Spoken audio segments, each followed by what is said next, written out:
Hello everybody and welcome back to the James Lawrence Allcott channel. I'm about to do a preview on a game that I never thought I was going to do. England versus Croatia in the World Cup semi-final. Can we win this game?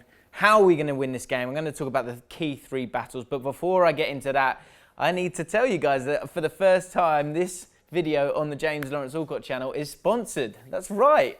And the first brand that's got involved is the betting company 888. They are sponsoring this video, this preview today. And they've got a really decent offer on the 888 app. You can get that. I'm going to put a link in the description, so go and check that out. With the World Cup happening, a lot of people putting a few bets on. The boys have been doing it in the office all tournament. And you can bet 10 quid and you get 30 quid in free bets. They've also got a great deal on England to go through, 7-1. Which is really good odds for a game where we're favourites and we're playing a Croatia side who's played 120 minutes twice, but I'll get into that very soon. But show some support to the channel, show some support to 888 who have stepped forward and said they like what we do, or like what I do, sorry, and want to sponsor the video. So that's 888. Go download the app. It's only on iOS, but as I said, bet £10, you can get £30 in free bets. And there's that 7-1 deal on England to get through. So go and do it and support the channel if you fancy doing that. But let's talk about England. And I've got three battles down here on a post-it note, and I'm going to talk about them right this second. When I look at this game, it really is, it's a different level to what we've been doing. Sweden, the nerves around that for anyone was based on the fact that this is England and we let ourselves down against teams that we should dominate against. But I think, and I believe that whatever team we play against, you know what you're going to get with England. We're going to be solid, we're going to look to be confident, we're going to look to play. Do we have world-class players all over the pitch? No, we don't. Do we have intelligent players who are playing with confidence, who have been able to build up that confidence? It feels like a bit of a sort of, it's like a prize fighter who's been fighting teams that aren't that great, and we're now getting to the point where we're having our Anthony Joshua meeting Klitschko fight. It's that kind of thing now. We're starting to meet those guys. The biggest test would have obviously been in the final. All the big teams were on that side of the draw, but Croatia are a different level. And a lot of people talking about them being the dark horses for the tournament before it even started. And once the group stage happened, you saw the quality that they possess. Let's talk about these three key battles then that I've got down here. And the first one, and it's the one that it jumps to me straight away when I was thinking about what are the key battles and key areas of this game. And it's the midfield. I think most people know that.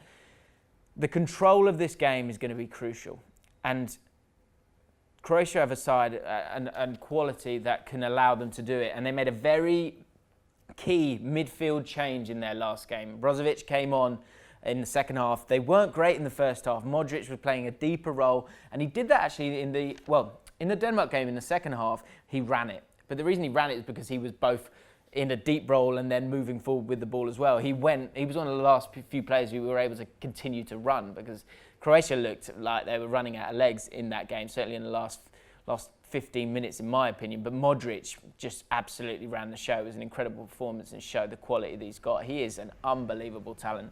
And one of the players of the World Cup for me. 2 goals, 1 assist.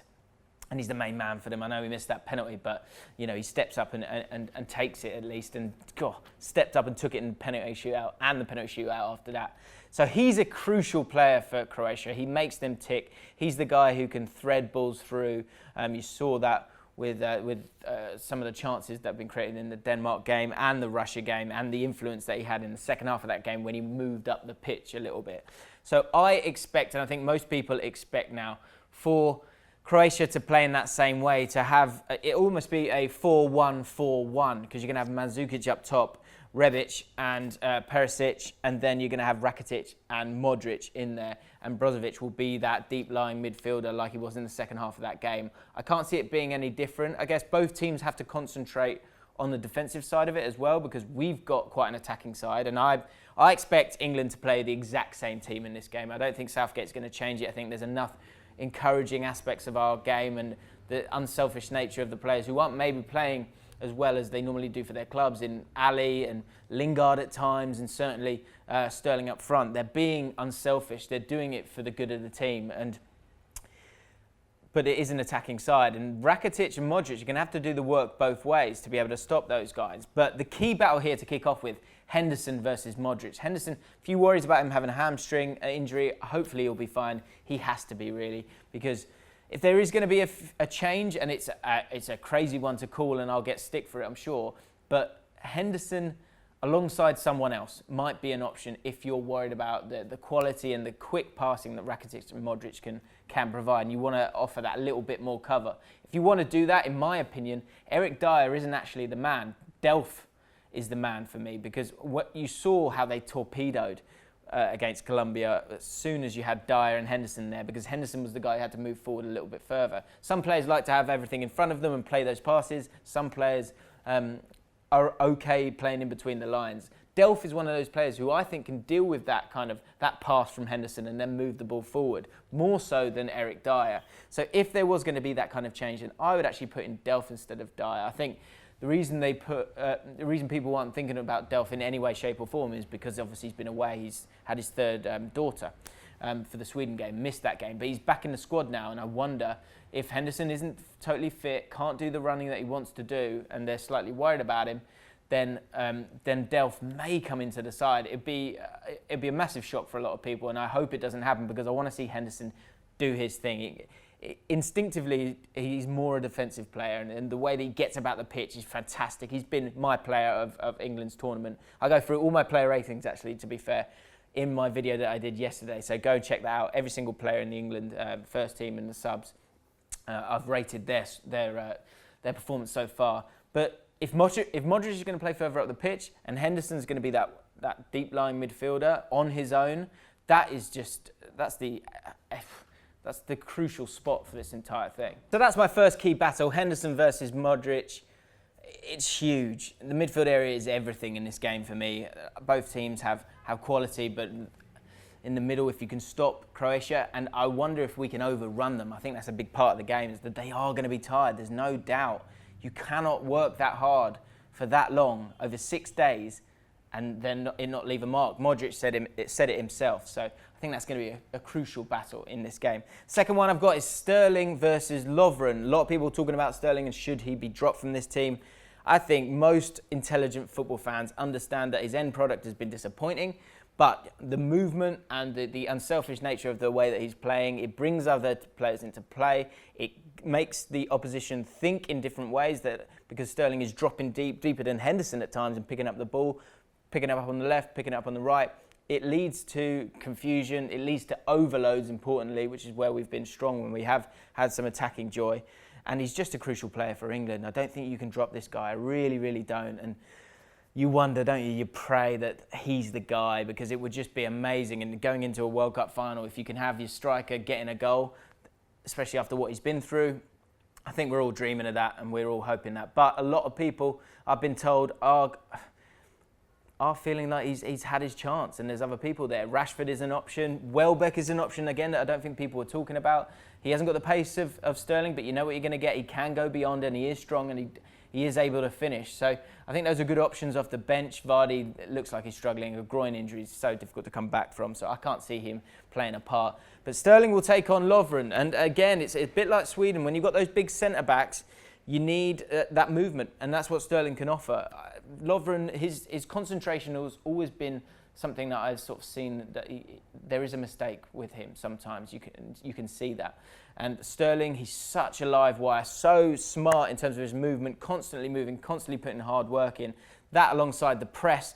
The England side have pressed more than any other team in this competition. So if you can get at this team, a team that is tired, Lovren, he's always good for a mistake, isn't he? Let's be honest. Even Liverpool fans, as good as he's been over the years for you guys, there is always a mistake in him, and you might see that. So Lovren against Sterling. Lovren's not going to enjoy that battle, but he at times can be unbelievable. We saw that in the Champions League final. So Lovren could play a part, could shackle Sterling, but on that right-hand side with Strinic as the left back, apparently that's a weak area for Croatia.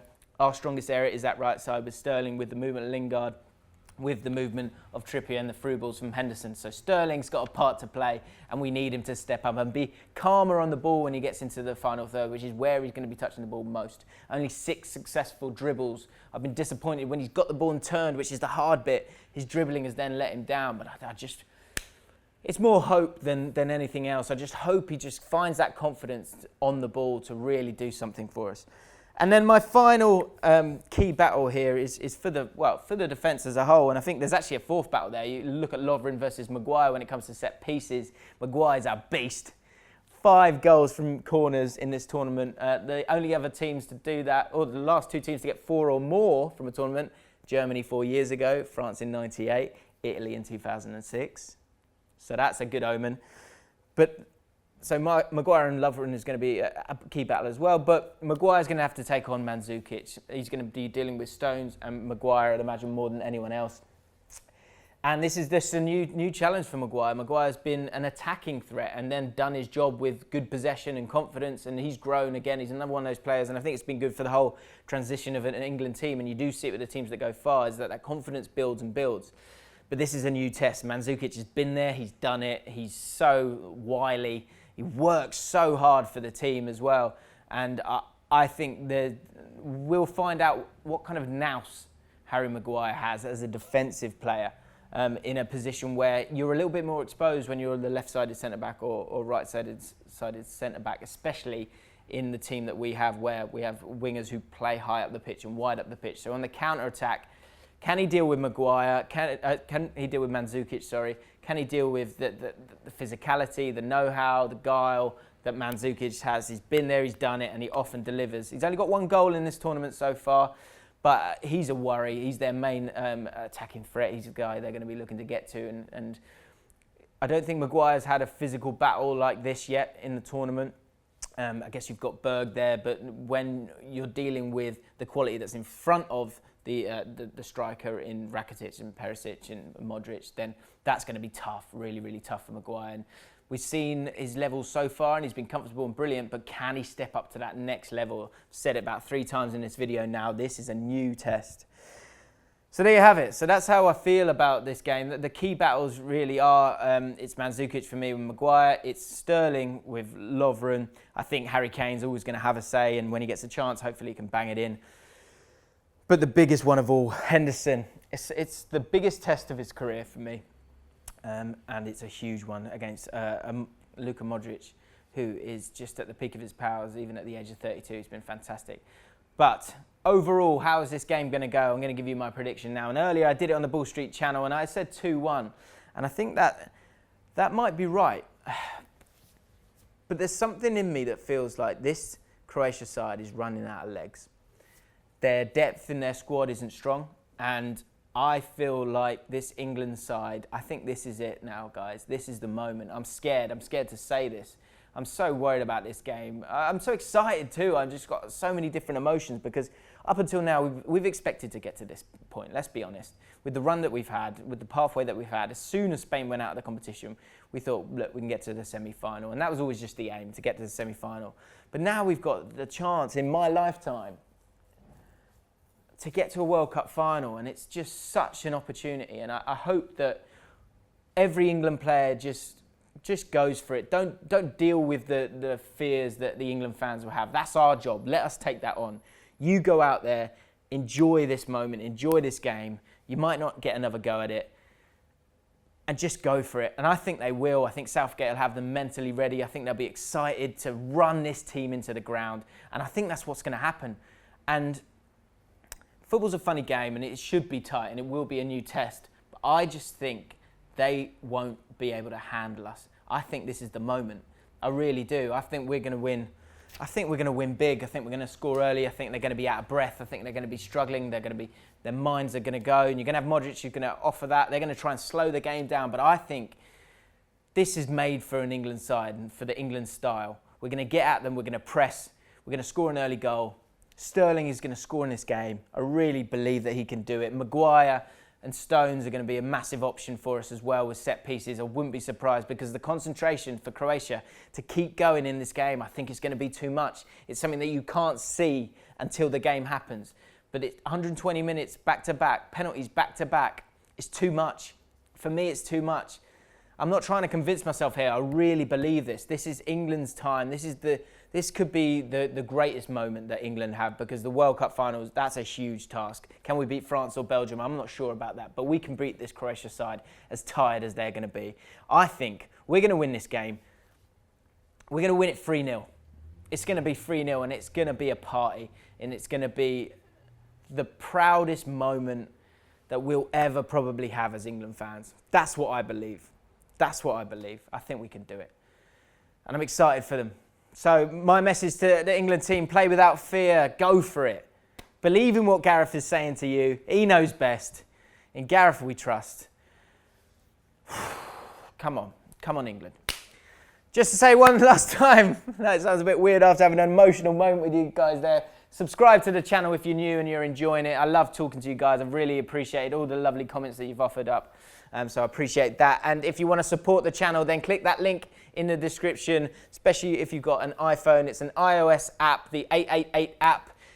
10 quid, bet 10 quid, you get 30 quid in free bets. I would put my money on England. That's 7-1. That's what I'm going to be doing on the 888 app. So go and check it out. Click on that link. Support the channel and get some free money to spend on bets.